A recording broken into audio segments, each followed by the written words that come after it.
toutes et à tous, chères téléspectatrices et téléspectateurs de Mandarin TV. Merci de me retrouver encore une fois pour cette nouvelle émission de chronique gastronomique de la Table d'Ogre. Une fois n'est pas coutume, je vais vous faire une série de restaurants parisiens, tant rive droite que rive gauche, sans autre point commun que de faire une cuisine française simple et à des tarifs très honnêtes. Sauf pour une pizzeria qui a heureusement fermé, mais dont je ne pouvais me passer de rédiger un petit article assassin. Mais ce sera pour la fin. Le premier de notre liste serait d'ailleurs le plus cher, mais ne craignez cependant rien pour votre porte-monnaie. Il se nomme l'Épigramme. Et pourtant, pas d'agneau à la carte, car l'Épigramme, au féminin, n'est pas qu'une satire. Le mot, au masculin, vient d'une gourde marquise demandant à son cuisinier de lui préparer les mêmes épigrammes dont ses invités se seraient régalés chez le comte de Vaudreuil la veille. Le pauvre cuisinier, du nom de Michelet, restera dans l'histoire car, ne sachant que faire, fit braiser de la poitrine d'agneau avec des côtelettes. Les épigrammes d'agneau à la Michelet étaient nés. Un œuf parfait. Donc, pas d'agneau à la carte de ce restaurant, à la cuisine plus simple qu'il n'y paraît, mais ayant résolument opté pour une rigoureuse sélection de produits. Ainsi, c'est une émulsion d'ail noir qui accompagne le désormais classique œuf parfait cuit à 64 degrés. L'ensemble se déguste vite et bien, même si je n'ai pas retrouvé sur le jaune ce goût unique que j'adore. Peut-être une poule radine en qualité organoleptique. La joue de bœuf, on ne sort pas du classique, et cependant notable par un rapide passage sous la salamandre juste avant le service. C'est une très bonne idée car cela lui apporte une texture croquante en surface qui s'accorde très bien avec le moelleux de la chair. Dilution malencontreuse de la chantilly du baba au rhum à l'Épigramme. Le baba au rhum est parfait, très bonne pâte à Savarin. On regrettera une erreur classique qui est de mettre la crème fouettée avec le liquide dans le bol. Déjà qu'elle se délite rapidement dans un liquide, avec l'ajout d'alcool, elles font vitesse grand V. Le pas n'en devient plus présentable très rapidement. Quelque chose qui peut se résoudre assez aisément. Nous avons pour tout ceci une addition de 48 € pour une personne. Comme je vous l'ai dit, vous n'êtes pas ruiné. Ensuite, nous passons dans le 5e arrondissement pour la déception du jour. Il n'y a rien de plus désespérant qu'un restaurateur qui vend son fond à quelqu'un incapable de suivre. Exactement ce qu'il vient d'arriver il y a plusieurs mois à l'Estrapade, ex-jolie table du 5e arrondissement. Excellente poire au roquefort, la seule chose qui reste. Pourtant, on pouvait garder espoir avec l'une des spécialités maison, la poire au roquefort et chorizo, qui tient encore la route. Ravioles du Dauphiné. Les ravioles du Dauphiné gratinées au parmesan sont toutes faites, donc pas grand-chose à rater. Foie gras à la sauce affreuse, la sauce champignon de près, pas très ragoûtante.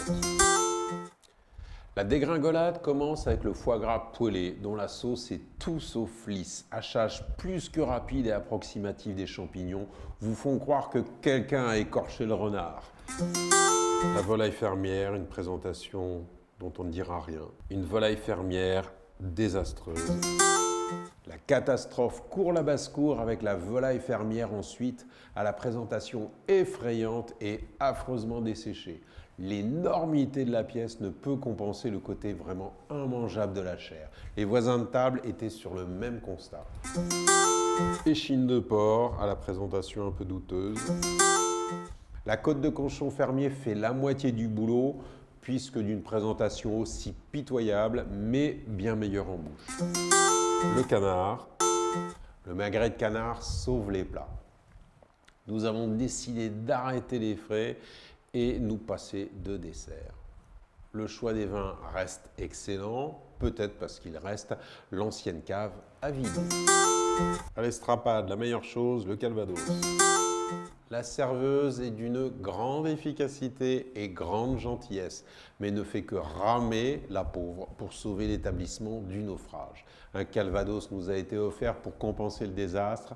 D'ailleurs, les ardoises nous sont tombées 2 fois sur le crâne. À quand les murs qui s'effondrent? Encore une table à rayer de son carnet d'adresses. Conformément aux règles du blog, en plus, j'enlève un point car les toilettes propres ne sont ni doubles ni accessibles aux handicapés. Il est vrai que le restaurant est très petit et que c'est impossible, mais bon, mes règles sont mes règles. Nous allons ensuite nous remonter le moral près d'un cimetière. À quelques centaines de mètres du Père-Lachaise, une institution nous accueille avec toujours autant d'efficacité. C'est à la Vierge, anciennement la Vierge de la Réunion. En effet, bah voilà, ici, c'est pas difficile. Eh ben oui, c'est pas si difficile de bien bosser, de servir un menu entrée, plat, dessert de qualité à 20 €. Il y en a qui y arrivent, et dans Paris en plus, et sans sombrer dans le steak frites. Panzanella, plat traditionnel italien.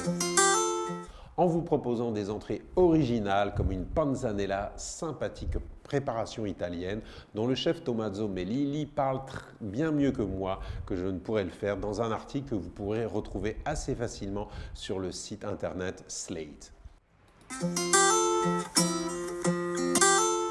Ou encore le fameux baba ganoush, caviar d'aubergine qui subit autant de variations que de cuisinière. Ici, il est assez faiblement, voire pas du tout agrémenté de crème de sésame. On est donc sur un franc et frais goût du légume. Panzanella, plat traditionnel italien. Mais c'est sur la caille rôtie entière que l'on tombe en pamoison devant un travail simple et parfait. Une pièce justement cuite, quelques accompagnements d'asperges, et tout ceci pour le tarif précédemment évoqué, 20 €. Superbe glace à l'oseille et meringue. Et l'originalité ne se relâche pas avec un dessert qui cumule glace à l'oseille, fraises et meringue.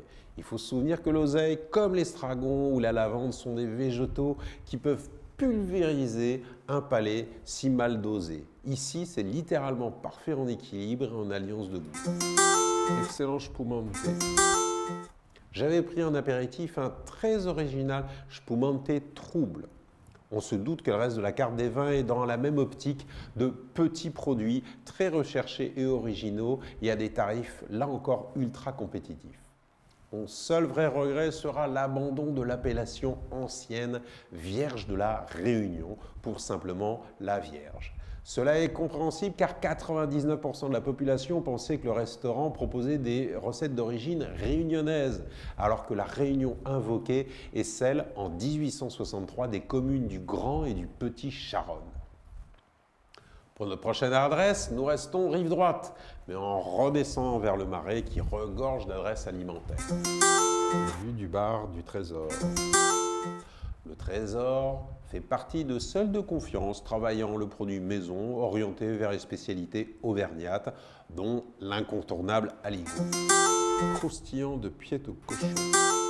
Mais bon, c'était un peu facile de prendre ceci, donc j'ai plutôt testé pour vous le croustillant de pied de cochon. En format nem, mais cubique, le croustillant est parfait sur le moelleux du cochon. Le jus de cochon est servi à côté, ne fera qu'exhauster le plat avec bonheur. Travers de cochon caramélisé. On reste porcin avec le travers de cochon caramélisé. S'il gouillait toujours, on regrettera simplement un réchauffage un peu trop rapide qui n'a pas permis au gras d'atteindre le fondement nécessaire à une dégustation parfaite. Voilà, verre de 5% en verre ou en carafe, à un tarif tout à fait honnête. Pas de dessert malheureusement, car j'étais pressé, je reviendrai. Et nous concluons par un restaurant qui m'a doublement énervé, le Santa Lucia dans le 6e arrondissement. La nourriture de cette pizzeria étant désastreuse. Je vais plutôt vous parler de Sainte Lucie, la pauvre, qui vous fait connaître son martyre en vous laissant en travers de la gorge, tant l'épée de l'addition que le goût de la nourriture. Mais plaignons là aussi cette pauvre Sainte Lucie d'en subir un deuxième pour avoir dû donner son nom à cet établissement. santaluciasal.jpg. Ah, comme on aimerait en écarrir plus souvent ces pizzerias désastreuses qui vous ramènent à vos pires périodes étudiantes où seul le creux de votre porte-monnaie vous obligeait à manger ce qu'il y avait de moins bon. Une pizza pas très ronde. La pizza arrive difforme suite à un transfert accru raté sur la planche en bois. Notre pizzaiolo a abandonné depuis longtemps le petit geste supplémentaire consistant à rétablir la pâte de manière circulaire après le déplacement et avant l'enfournement. Une feuille de basilic talée. La feuille de basilic est vieille comme Hérode, talée. Santa Lucia, une baignade de pizza. Évidemment, passé la première découpe, votre pizza se dégorge de toute l'eau contenue dans la sauce tomate, les champignons, les légumes d'hiver. C'est la mare au canard.